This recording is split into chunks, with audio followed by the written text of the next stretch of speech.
atendia. Então, a situação da coluna era... Mudou alguma coisa aqui? A situação da coluna era muito ruim, mas o bloco de coroamento também, das estacas, também estava com tensões altíssimas. E, com isso, então, tanto o bloco quanto tanto as estacas, o bloco e a coluna precisavam ser reforçados, que seria um desastre. Como se isso tudo não bastasse, havia um bloco no topo da coluna, onde se apoiavam os chumbadores que seguravam o olhal que suportava, então, a ponta de cada um dos arcos. E é interessante vocês verem que não tem armadura, no desenho tem, mas nós não achamos. No desenho diz que tem uma armadurazinha de pele dentro desse concreto, mas é uma armadura fininha e muito espaçada, nós não achamos nenhuma barra lá dentro. A impressão que a gente tem é que ela não está lá e nunca foi encontrada. Mas, de qualquer maneira, esses chumbadores não têm capacidade de carga. Então, nós começamos a ver que a gente tinha um problema sério, porque nós tínhamos trincas gigantescas. Botamos esse cartão aí justamente para poder... Esse cartão é seu aí? Justamente para poder mostrar o tamanho da trinca, tá? Beirando 1 centímetro. Então, isso só acontece em alguma coisa que não tem nenhuma armadura. E está cheio dessas trincas. Então, realmente, havia um problema sério. Além disso, como se isso não bastasse, nós tínhamos o pino com tensões altíssimas e fabricado em aço A36. Eu não sei que doido fabrica um pino de tanta responsabilidade com aço A36. Mas nós temos excelentes aços no Brasil e com muito melhor resistência do que esse, mas isso aí não dava para continuar do jeito que estava. Então, a gente já sabia que tinha que tomar uma providência, mais adiante a gente vai falar dela. Outro problema que nós tivemos foi quando quando estávamos quase terminando de escorar a estrutura, nós tivemos uma ruptura surpreendente de um dos pendurais.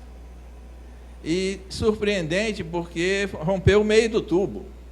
Aí a gente foi olhar direito, notem ali, por favor, a solda tem mais ou menos uns 2 milímetros, o tubo tem 6 de espessura. A solda tem uns 2 milímetros, tem uns 3 ou 4 de ferrugem, e aqui é tudo ferrugem, não tem solda nenhuma. Então, alguém que fez essa solda, fez num lugar onde ela não devia estar, porque havia soldas que a gente podia encontrar, podia ver que havia uma solda, porque havia um reforço de solda por cima, e havia soldas como essa, que tinha 3 milímetros ou menos de solda, e que não aguentava nada, o sujeito esmerilhou e pintou por cima. Então a gente nem conseguia ver que era solda. Bom, isso também vou falar disso um pouco mais adiante, mas obviamente alguma coisa tinha que ser feita. Como se tudo isso não bastasse, nós já tínhamos olhado o problema de flambagem, a comissão da prefeitura foi muito dura com relação a esses pendurais, sempre exigindo cálculos para verificar qual era o estado dos pendurais, flambagem, tração, tudo isso, mas a gente estava achando, bom, as ligações dos pendurais devem ser mais fortes do que os pendurais, mas não eram. Tem ligação que resiste a metade do que resiste o pendural. Então, nós tivemos que, na maioria dos casos, restringir a carga nos pendurais, principalmente na tração. Então, ficou um problema seríssimo, porque nós tínhamos pendurais que estavam bem, estavam resistindo, mas que não estavam devidamente ligados. Bom, a essa altura do campeonato, a gente já sabia o que tinha que fazer, mas não havia nenhuma necessidade, nenhuma dúvida com relação ao reforço, mas essas surpresas realmente foram, principalmente a da coluna de concreto com as estacas, porque o consórcio não queria de jeito nenhum fazer reforço de fundação, reforço da cabeça do bloco e reforço da coluna, quanto ia custar essa obra. Bom, então nós temos, acho que eu saltei né? A primeira coisa que nós tivemos que fazer foi botar um tirante novo, porque o tirante existente não resistia. O tirante existente era parcialmente por cima do telhado, parcialmente por baixo. Então, era muito difícil reforçar. Então, na realidade, nós preferimos botar um tirante novo ligado ao antigo, funcionando independentemente, mas não se distanciando um dos outros. E, além disso, a estrutura dos arcos foi transformada em treliças. A ideia original era fazer alguma coisa bem transparente, mas acho que o tiro saiu pela culatra, porque nós usamos tubos pequenos, o suficiente para resistir, mas o vento fazia vibrar os tubos. Então a gente acabou tendo que botar espirais nos tubos por causa de problema de vibração de vórtices, e os tubos já estavam comprados, não deixaram a gente comprar outros. Então, na realidade, a gente acabou com tubos pequenos de contraventamento, que vocês podem ver aí, as diagonais, mas a ideia disso era que nós tínhamos mais ou menos 5.000 kN de momento no plano e 5.000 kN fora do plano, nos lugares críticos. E a gente queria transformar isso em alguma coisa que eliminasse a maior parte do momento no plano. Então, foi isso que foi feito, travejou-se e realmente as deformadas no plano foram praticamente eliminadas, os momentos correspondentes idem, e a estrutura então teve ainda deformações laterais menores, acabamos sem nenhum problema de flexão, e embora as forças axiais tenham crescido um pouco, vocês vão já entender por quê, no final o arco ficou bem dentro com índice de tensões da ordem de 0,8, alguma coisa assim.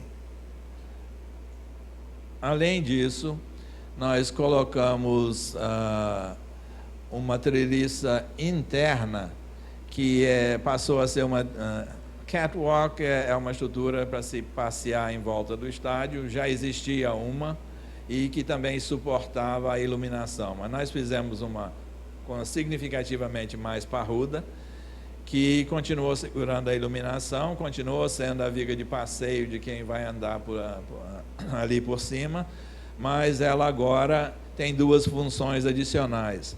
Ela forma com a treliça externa uma viga virandel em toda a volta, então a rigidez horizontal da treliça ficou, do treliçamento horizontal ficou muito maior, que agora nós temos uma mesa de compressão e uma de tração.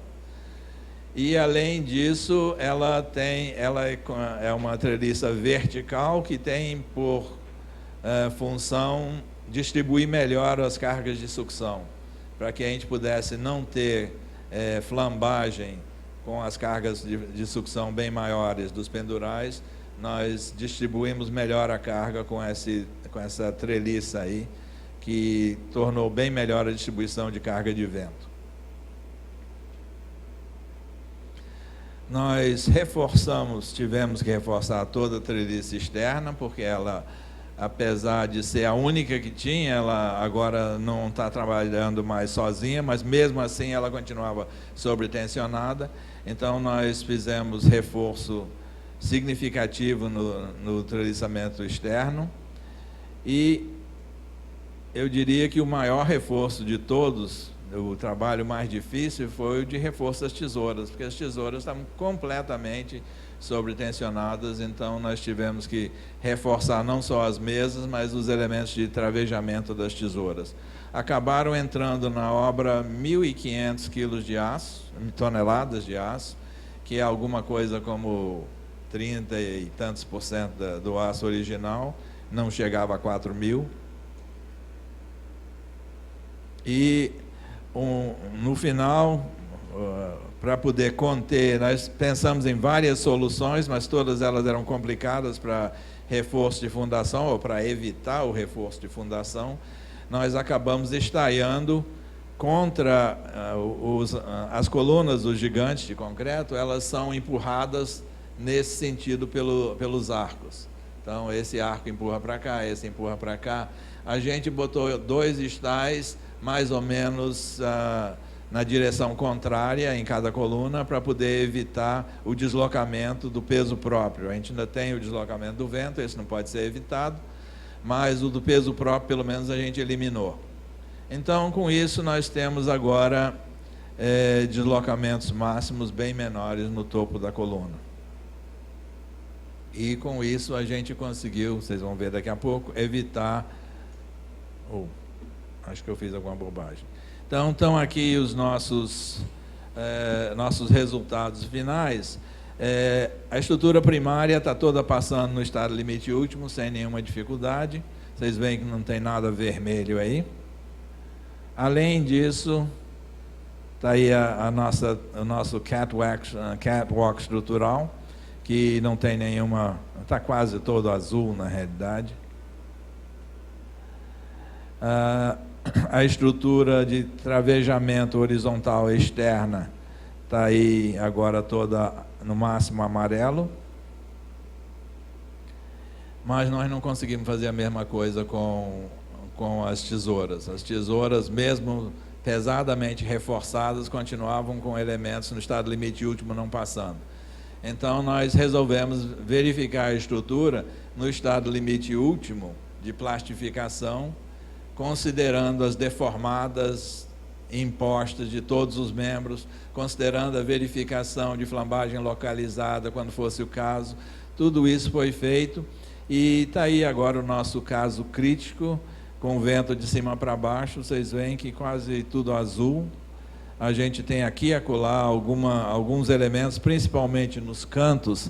Vocês veem que a gente tem alguma coisa não de plastificação, não plastifica coisa nenhuma, mas só quando a gente se aproxima realmente do colapso. Sim, inclui os coeficientes de segurança, estão todos levados em conta aqui. As cargas que a gente aplica, a gente só verificou até 1,5 vezes as cargas variáveis e até 1,35 vezes o peso próprio. Quer dizer, na realidade, o cálculo é feito dessa maneira. A gente aplica todo o peso próprio com 1,35 e depois vai majorando o vento, mas nós não fomos até o colapso, nós só majoramos até 1,5 por uma questão de economia de tempo, porque essas análises são razoavelmente demoradas. Notem que a estrutura está inteiramente azul na carga de sucção crítica. Nós temos alguma coisa aí, talvez esteja... Não estou vendo nada que não esteja azul. Bom, de qualquer maneira, sucção não é um problema, desde que se distribua a carga e ela não concentre nos pendurais internos.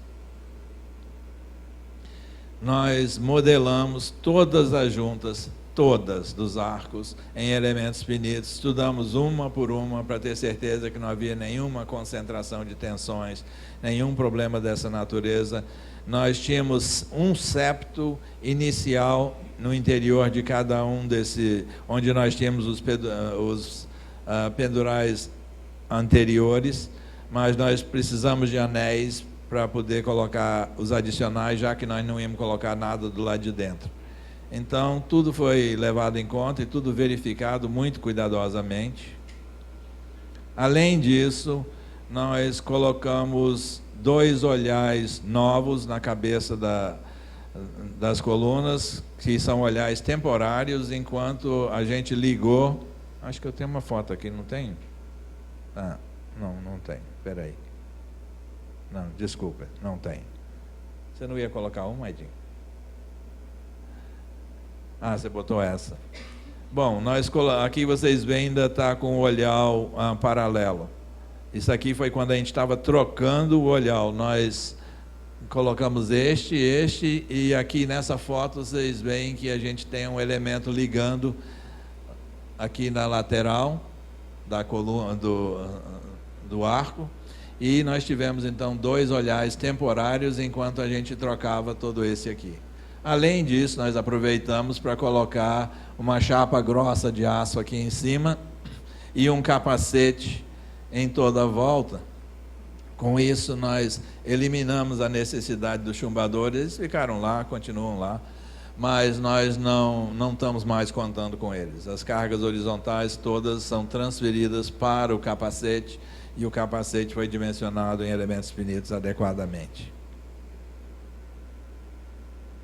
O pino tem resistência 3 vezes maior, e ele agora incorpora um coeficiente de segurança adicional que as normas recomendam, chamado de fator de consequência, para os piores elementos da estrutura. Você tem um elemento que a estrutura pode ruir, talvez essa ideia venha mais das estruturas offshore, mas o fator de consequência da norma é 1,5. Então, a gente tem as cargas com 1,35 no peso próprio, 1,5 nas variáveis, e mais um fator global em cima de 1,5. Isso é o que resiste o pino de hoje. Então, nós não temos nenhuma preocupação mais com o pino. Os 2 olhares laterais ficaram lá, como está nessa foto aí, mas não estão mais ligados na estrutura. Só temos o pino central, porque senão a gente ia ter que ficar com preocupação de binário nos olhares laterais. A gente não queria ter isso. Mas também toda essa região foi verificada em elementos finitos para não ter nenhum tipo de concentração de tensões ou possibilidade de fadiga. Isso aqui é trabalho do Mário. Ele foi o responsável pelas fundações adicionais dos estais e também por esses septos aqui em cima que acabaram entrando para segurar os tirantes. Então, nós temos os estais, 2 em cada um. Aqui vocês veem como os estais estão. Tem outro para dentro do estádio. Tem outra foto? Não, tem. Dá para ver nessa outra foto aqui. Um é para fora, acompanhando a lateral do estádio, e o outro está na entrada, mas não obstrui absolutamente nada. Dentro do estádio quase não se nota. Ele não chega a sair da projeção da arquibancada. Bom, e agora nós mudamos de software, nós estamos com um programa chamado Diana, e nós modelamos a coluna, tentamos só com as cargas linear elásticas verificar se a coluna passava. Não passava, nem a coluna, nem o bloco de estacas, apesar de a gente ter diminuído sensivelmente a flexão, ainda estava sobretensionada a coluna, e a armadura ainda era suficiente nos blocos, e a fundação também não passava. Então, nós resolvemos fazer diferente. Nós passamos a considerar a não linearidade do concreto também. Então, nós modelamos em elementos finitos de concreto e com armadura, tanto a coluna quanto o bloco de coramento das estacas, e as estacas estão aí embebidas num solo que também está modelado em elementos finitos sólidos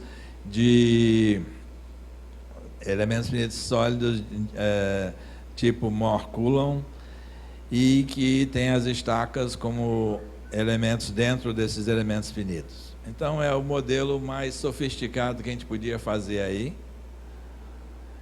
E, com isso, nós vimos que o deslocamento na cabeça das estacas passava para 20 centímetros, ordem de grandeza, que as tensões máximas na armadura longitudinal passavam para 403 megapascal, então estavam tranquilas. A armadura de cisalhamento, não está aqui, mas a armadura de cisalhamento, nós temos ao longo da coluna 16 megapascal de tensão no concreto de cisalhamento, e temos a armadura, está faltando, não tem, mas não está fazendo falta. Então, nós optamos por não fazer nada. Então, foi possível preservar isso. As fundações, agora nós estamos considerando, nós temos uma carga máxima na fundação, não está aqui, eu não tenho esse valor, mas é da ordem de 2.700 kN por estaca, e a estaca resiste a 4.100, considerando ponta. Então, imaginou-se que ela recalcou. Considerando ponta, Antigamente ela chegava a um fator de segurança de 0,9, agora ela chega a 1,57. Então, um pouco menos de 0,9, 0,80 e pouco. Então agora nós temos uma fundação que funciona desde que a ponta da estaca funcione. Os estais são absolutamente necessários para isso, porque sem os estais a gente não poderia ter o momento tão mais reduzido. Só para nosso primeiro projeto tinha 45 centímetros de deslocamento na cabeça da coluna de concreto e era considerado engastado na base e era linear elástico. Agora nós temos um não linear e nós estamos considerando as estacas, a flexibilidade que a gente realmente tem nas estacas e no solo, e estamos só com 20 centímetros. Então está perfeitamente aceitável. Essas cargas nos estais foram fornecidas então ao Mário, que fez o cálculo da parte de concreto e das fundações